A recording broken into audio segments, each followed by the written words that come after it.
That didn't sound fucking good at all. That engine sounds absolutely atrocious.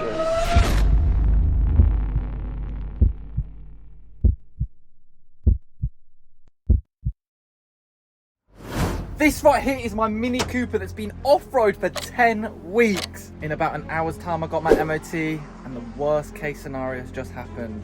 Coolant leak all over the drive. Yep, that's right. An hour before my MOT. I go on a little test drive just to make sure it's running right, and I come back not 5 minutes later with it steaming and coolant all over the floor, tracing back to my house. Honestly, absolutely heartbroken about this. I can't even explain. Literally an hours before the MOT, I just took it down the road to test it, and then it just came back and just leaked everywhere. I thought today was going to be the day. It's back on the road, but apparently not. Now, if you guys haven't seen this past mini-series, well, get yourself a magnifying glass. Get it? Because it's small. Mini. We bought this car off a subscriber for peanuts in 2024. £250 the car cost me from an absolute legend. Only problem is, the car didn't quite car, you know? It didn't move. We bought a car that didn't even car. Madness. If you have a BMW and you hear that ding and you think that sounds bad, wait until you hear when I press the clutch on this Mini. Long story short, with you absolute legends out there commenting what the problem could be, we diagnosed that it was actually a bad throw-out bearing that basically exploded in the gearbox. So we took that out, replaced the throw-out bearing, changed the clutch, got the car all back together, and it actually worked. It moved. It moved! Yes! Yes! It stopped making that sound, and the car was fixed. Until where we are now. Yeah. Coolant leak, mate. Don't know where that's coming from. Absolutely gutted. I'm gonna have to cancel my MOT. It's definitely leaking over here. You can see the coolant all down here. It's still warm. So as you do when things aren't right, you go on Google, search your symptoms and find out you got some bowel problems, mate. But for this, we're searching the car. A lot of people were saying radiator cap. As you can see, this one is extremely corroded. It looks like it's cracked. A lot of people were saying thermostat and thermostat housing. So we dive straight into replacing all of those. New thermostat from GSF. Let's get this fitted. See you out. There you go. Thermostat housing off. And a new thermostat and housing went back in. So after the thermostat was all installed, I put some more coolant in, tried to bleed the system, and literally within 5 minutes of the car being on, the car was starting to overheat. So the car literally can't stay on for longer than a minute without overheating.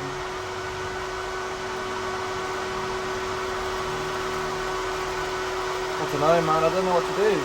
And it actually got worse. The car's idle started to get really, really rough.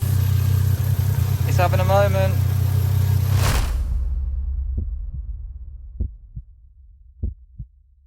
Now this is a part of the mini-series I didn't want to have to make, but I think we've got a massive issue here. And I think you guys know what I'm on about. And if you don't, it's what all guys want, but the bad version. Head gasket. Pretty much when I drain the coolant, it stinks of exhaust fumes. Absolutely stinks of it. Coolant smells like sweet. It's like a candy shop, mate. Honestly, it makes me want to eat the bloody thing.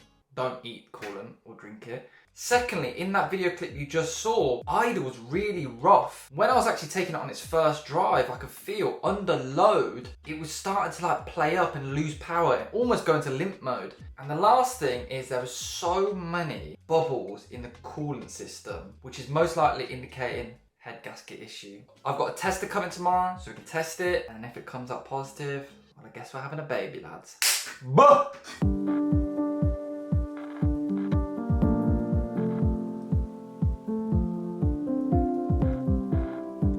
So here is actually the head gasket tester, and pretty much this actually tests for traces of exhaust fumes in the coolant system.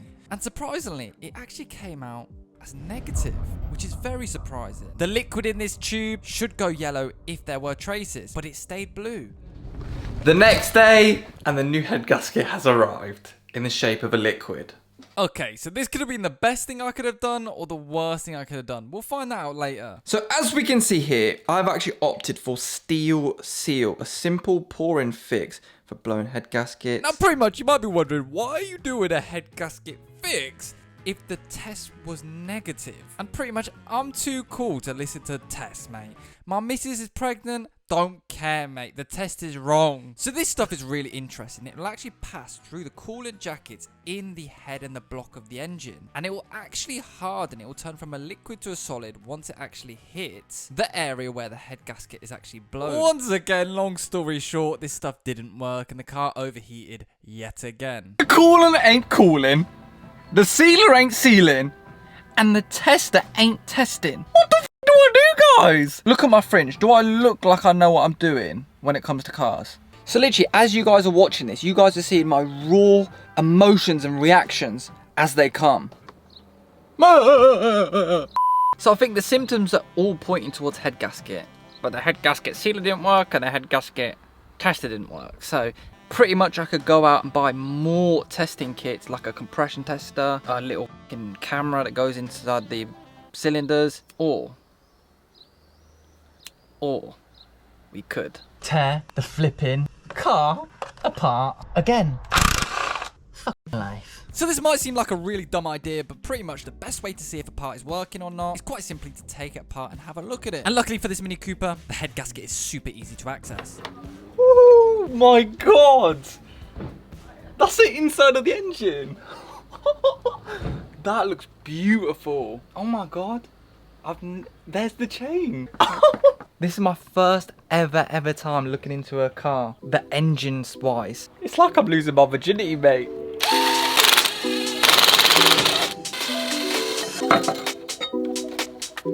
This is all getting out of my comfort zone once it gets internals of the engine. Woo! Brother got a Hound's baked bean can lid. Yee. And last but not least was all of the head bolts holding the head to the block. Let's get some head, mate. Head gasket off. Woo. First look at the head gasket, and it's actually kind of not looking good, bruv. And the thing is as well, the sealant we actually put in for the head gasket is actually kind of clogged every single port for the coolant. So yeah, pretty much using that sealer, we've actually created a whole lot more work for myself. I have to clean out the block and the head cooling jacket and the radiator and the whole coolant system, unless I want more problems down the line. But now pretty much we're left with the head, and I decided with my 2 brain cells I've clogged the coolant system. So it's time to take it to the professionals to test it, get this skimmed, and make sure it's flat, ready to go back on the car. And that's why we're heading down to SC Porting in Rugby. Pretty much we've got the head right here. This is the scary bit because they're going to test it first. Ignore the blue badge right there. So they're going to test it, and then if it's all good, they're going to skim it, and then we can literally head back home and get this car all back together. But yeah, guys, this is a much safer option than chucking his head back on without skimming it, without testing it. Time to get this head inside. Fucking weightlifting, bad boy. Come on. It's a bit dirty. Pop it on there and I'll give it a rinse off before we do it.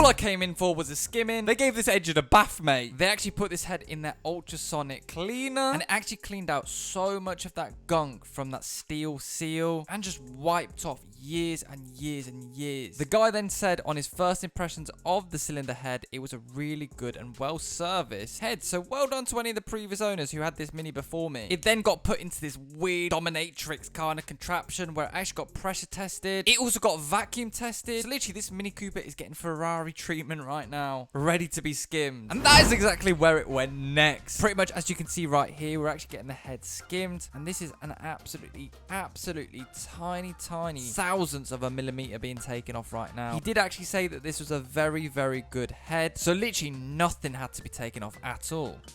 It then got cleaned once more time. And oh my God, look at that. It looks like we're watching an XXX rated film.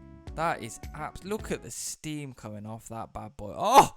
The guys then reassembled it, ready for me to take home. So if you guys are looking for any engine reconditioning, such as what we got done today, click the link in the description to SC Porting. Incredible guys down there. Time to get this thing back together. So with the block mating surface as clean as I could possibly get it, and all of the coolant jackets clean as I could get it, we lowered the head onto the block, slid the chain up. Alright, so that is the head. All back on. Pretty sure the gasket's sitting right, but we'll find that out soon enough.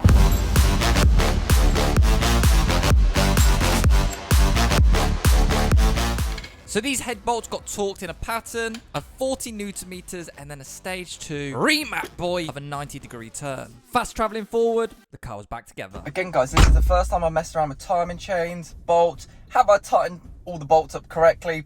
I don't know.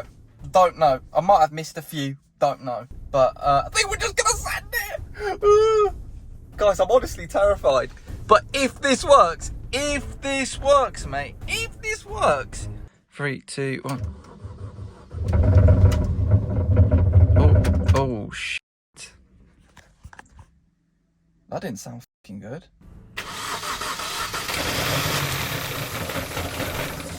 That didn't sound fucking good at all.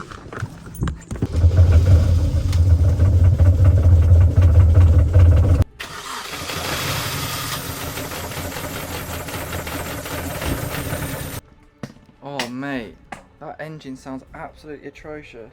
Literally, it just jutted the whole time. It's just a case, do I keep it running or do I stop it now? Yeah, something's not right here. So guys, I think it is actually all good. Maybe. Pretty much. The longer I left the car on, the more it stabilised. It's idle. Should it sound that rough on start? Probably not. The chain tensioner, I reset it. So it needs to come out with pressure.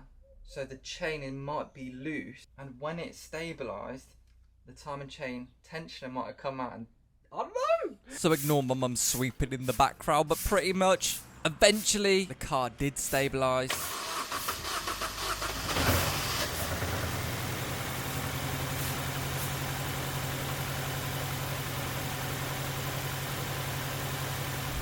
I think we might have sorted it! I'll never be completely certain if it is the head gasket, but it's not overheating. The radiators aren't on. Coolant looks dead on perfect. The revs are continuously smooth. We might have done it! Maybe, just maybe. 4 weeks I've owned this car, and this is the first time I've drove it without any issues. So guys, I think the head gasket actually solved the problem. Before, it'd be steaming after coming back from drives like this. I'd come back and there'd be coolant all over the floor. But for once, the power band was stable, didn't come back to any leaks. So we are one step closer to actually getting this car back on the road, and I can drive it wherever I want. This car is going to live at beaches for this summer, mate. I'm gonna switch genders to Barbie for this summer with this car. But yeah, a massive thank you to you lot for being patient with me and supporting this series. It does mean a lot to me. Again, I truly am just a beginner mechanic. I'm just trying to learn about this stuff, and it's really interesting to me. I might mess up like the sealant, but you got to make mistakes to learn. But pretty much the next step to get this car back on the road is through an MOT. I've actually got one booked, but it's basically in the next couple of days. So unfortunately, you're gonna have to wait until the next video. So make sure you hit the subscribe button to see if this £250 car will pass its MOT. But first off, there's one job and 2 little modifications I want to install to this car. As a little reward for you working, mate. Now, if you guys watched the last video on the Mini Cooper, there was one thing I wanted to do but didn't get a chance to do, and that is actually an oil service behind me. I rounded that bolt to Kingdom Come. Literally, that bolt could play in the next Euros, mate. And to get that bolt out, we're going to whack out my welder.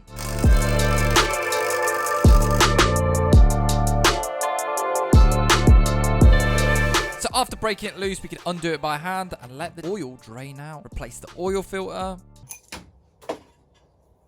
Where the fuck did that go?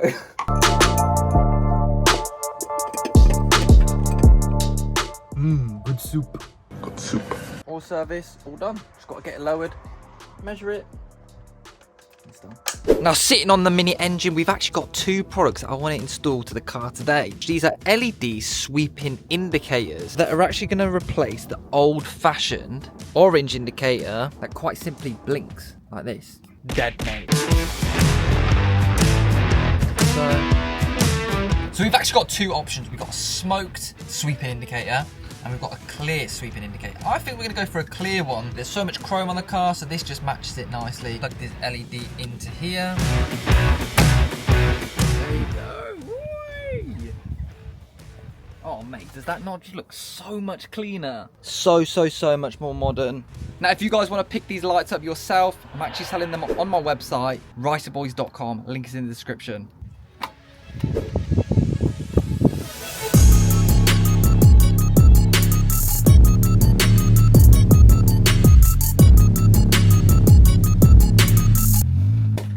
Do you want to see something more depressing than a wet fart on a first day? Well, it's these lights. I'm brighter than these lights, and that's saying something. So we're going to yeet these ones in the bin pretty much, and we're going to be installing some nice LED ones rather than these halogen bulbs.